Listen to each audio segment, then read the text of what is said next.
Pour Bourdieu, il est important de ne pas autonomiser la politique, mais de la réancrer dans le monde social. Et c'est pour ça qu'il a discuté un certain nombre de concepts de la science politique. Il a critiqué par exemple la notion d'opinion publique, qui est une notion qui en fait unifie des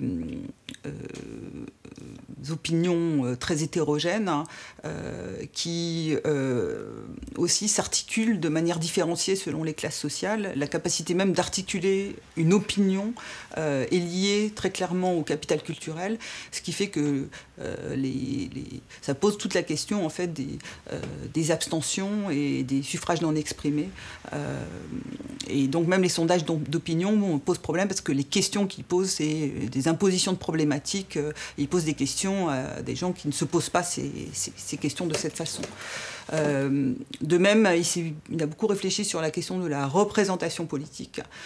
La représentation politique suppose la délégation à des porte-paroles. Et ce processus de délégation est aussi un processus de dépossession. Et il a beaucoup insisté sur cette dimension de la dépossession. Il a aussi critiqué l'autonomisation du champ politique qui conduit à la clôture sur le jeu de concurrence entre les partis pour la conquête des voix et qui devient complètement dissocié en fait des demandes sociales, des besoins sociaux.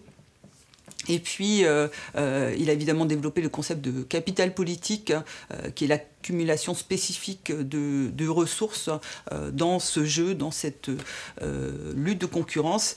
Et il a notamment développé ce concept de capital politique pour les pays, les régimes communistes où justement le capital économique n'avait pas la prégnance, l'importance qu'il y a dans les sociétés capitalistes et où le capital politique était devenu le capital dominant. Il a évidemment réfléchi aussi sur des concepts comme l'État, le champ bureaucratique. Et on peut dire que toute sa sociologie est en fait une sociologie politique, parce que même sa conception de l'éducation ou des rapports de genre est une conception politique, puisqu'il l'analyse à travers les concepts de domination symbolique et de violence symbolique. La violence symbolique, c'est cette violence douce qui s'exerce avec la complicité des dominés, parce que les dominés partagent les représentations du monde, les schèmes de perception du monde des dominants, et donc vivent comme naturel leur assignation à une position dominée. Et c'est pourquoi sa définition de l'État, il reprend la définition de Max Weber, qui est le monopole l'État se caractérise par le monopole de la violence physique légitime selon Weber. Selon Bourdieu, il ajoute le monopole de la violence symbolique légitime, et il dit même on pourrait remplacer même physique par symbolique, parce que la violence symbolique justifie la violence physique. Et sous ce rapport, sa sociologie, la sociologie, il lui assigne aussi une fonction un pouvoir de dévoilement, et donc une fonction dans cette lutte de dévoilement de ces mécanismes de domination, et donc une fonction importante dans la lutte contre ces formes de domination qui l'a conduit à s'engager lui-même en politique, en mettant dans une forme très spécifique qui est la forme qu'il a appelée l'intellectuel collectif, qui s'appuie sur les ressources de la science pour apporter une parole contre celle des dominants au service des mouvements sociaux. Et il l'a fait notamment à l'occasion des grèves de 1995, sur lesquelles on trouvera aussi une notice dans le dictionnaire, puisqu'il y a aussi des moments comme mai 68 qu'il a également analysé. En fait, on a demandé aux contributeurs évidemment de définir les concepts, mais aussi d'en faire la genèse, c'est-à-dire d'en faire l'histoire, d'où viennent ces concepts, comment ils sont appropriés et définis par Bourdieu, et aussi comment ils sont redéfinis au long de sa trajectoire intellectuelle, sur le plan théorique, mais aussi par les usages empiriques qu'il en a fait. Et puis, dans la mesure du possible, évidemment, on ne pouvait pas viser l'exhaustivité, on a demandé de donner des exemples d'usages empiriques aussi par d'autres chercheurs qui ont pu contribuer à développer ces concepts et à donner des indications sur les discussions critiques qu'il y a eu éventuellement autour de ces concepts, donc leur réception, appropriation et discussion critique en fait. La structure du dictionnaire permet en fait de naviguer d'une notice à l'autre, puisqu'on fait surtout un repérage en fait dans une notice, mais on peut retrouver un autre développement sur d'autres concepts très facilement, ou sur les auteurs impliqués, ou sur les ouvrages cités. Donc ça fait une sorte de mosaïque complémentaire. On a aussi essayé de proposer des outils bibliographiques. Donc il y a en fait un système il y a deux bibliographies, une bibliographie des ouvrages, des publications de Bourdieu, donc ouvrages, articles et aussi anthologies en langues étrangères. Et il y a une bibliographie de publications sur Bourdieu. Et puis chaque notice a éventuellement des références spécifiques à la notice. Alors les concepts, il y a évidemment les concepts centraux développés par Bourdieu, comme habitus, comme chant dans toutes ses déclinaisons, donc champ académique, champ bureaucratique, champ politique, champ de production culturelle, champ du pouvoir, champ religieux, champ scientifique, ainsi de suite. Capital de même, donc capital économique, capital culturel, capital social, capital symbolique. Des concepts comme illusio, violence symbolique, mais aussi des concepts qui ne sont pas spécifiques à Bourdieu, mais qu'il a revisités comme classe sociale, comme intérêt, comme domination, comme reconnaissance. Et des concepts qu'il a discutés ou contestés comme opinion publique ou comme normes. Et donc aussi, on a mis des concepts qui étaient un peu moins définis dans l'œuvre, comme consécration, comme croyance, comme hystérésis, méconnaissance.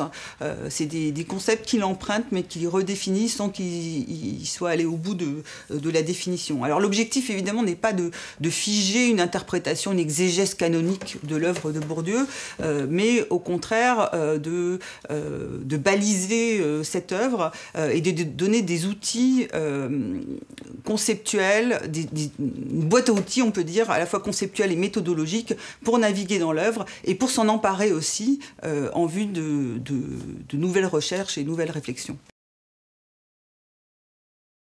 Alors, outre les jalons biographiques qu'on trouvera dans ce dictionnaire, il s'agissait aussi de penser les rapports entre, d'essayer de donner des éléments de réflexion sur les rapports entre la pensée et la vie de ce sociologue hors norme.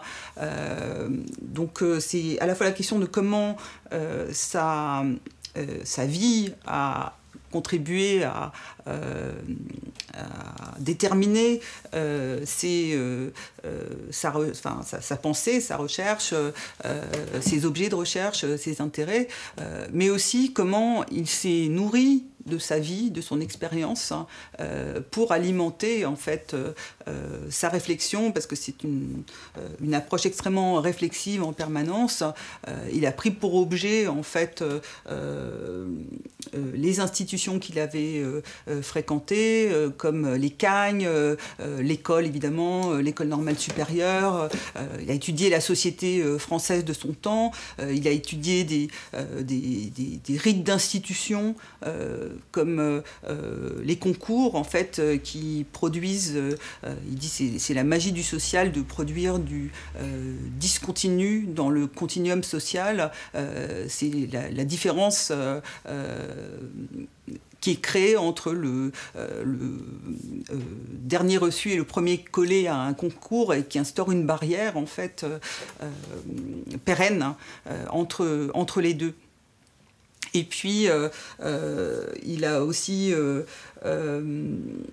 réfléchi sur le biais intellectualiste qu'implique la position du chercheur, qui est dégagée en fait de l'urgence de la pratique, et ça a des effets spécifiques, ça crée des biais dans la manière d'appréhender le rapport des individus justement au monde social, qui passe beaucoup plus par la pratique. Donc il a développé toute cette réflexion sur la pratique.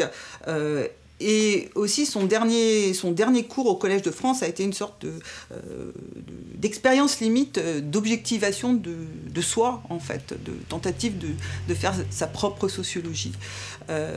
Et puis donc la manière dont la pensée et la vie se nourrissent, on peut en voir un exemple dans la manière dont l'expérience défamiliarisante de ces enquêtes en Algérie l'ont aidé à revenir sur un terrain très familier qui était son Béarn natal, et à comprendre des choses et à voir des choses qu'il n'aurait pas vues s'il n'avait pas fait le détour par l'Algérie, et à voir entre des cultures très différentes des similitudes qui étaient liées au fait que c'était des cultures traditionnalistes confrontés au capitalisme, et donc à pouvoir dégager des éléments semblables.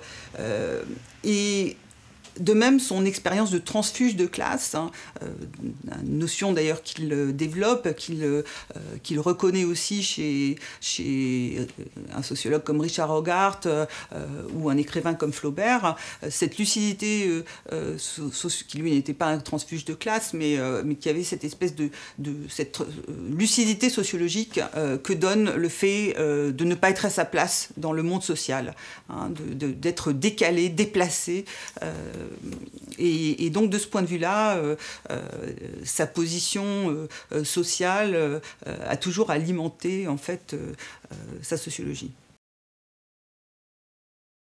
L'œuvre de Pierre Bourdieu est la plus citée, enfin c'est le sociologue le chercheur en sciences sociales le plus cité au monde aujourd'hui, mais par-delà les citations qui peuvent être, comme on sait, un peu superficielles et routinisées, c'est une œuvre qui a profondément renouvelé les sciences sociales de son temps, et continue à le faire aujourd'hui, continue à fonctionner comme un programme de recherche, au sens de Imre Lakatos.